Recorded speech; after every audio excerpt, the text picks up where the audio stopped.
আরে থামেন ওস্তাদ, 3-4 কেজি ওজন বেড়ে গেছে, বালতিও খালি হয়ে গেছে। চল দে, আমার কাছে দে। হ্যাঁ, ভালোই ওজন বাড়ছে, তাড়াতাড়ি গিয়ে সব লুকিয়ে রাখ।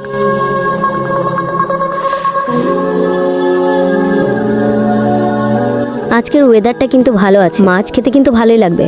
হ্যাঁ ভাই, মাছওয়ালা, মাছ নাকি?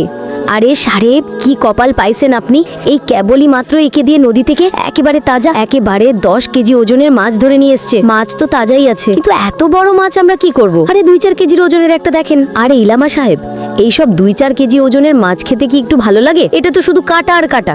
একবার শুধুমাত্র আপনি একে নিয়ে যান, আমি বলি যদি ভালো না লাগে না, টাকাই ফেরত। আচ্ছা, এত বলার দরকার নেই, বলে দাম কত? ইলামা সাহেব, এই যে বড় মাছটা আছে না, 1800 টাকা কেজি পড়বে, একেবারে মাখনের মতো। মাখন? এত দাম? আর এই ছোটগুলা দাম কত? এইগুলা তো কাঁচরা মাছ সাহেব, এগুলো। বন্ধুরা, তোমরা কি এই ভিডিও নেক্সট পার্ট দেখতে চাও?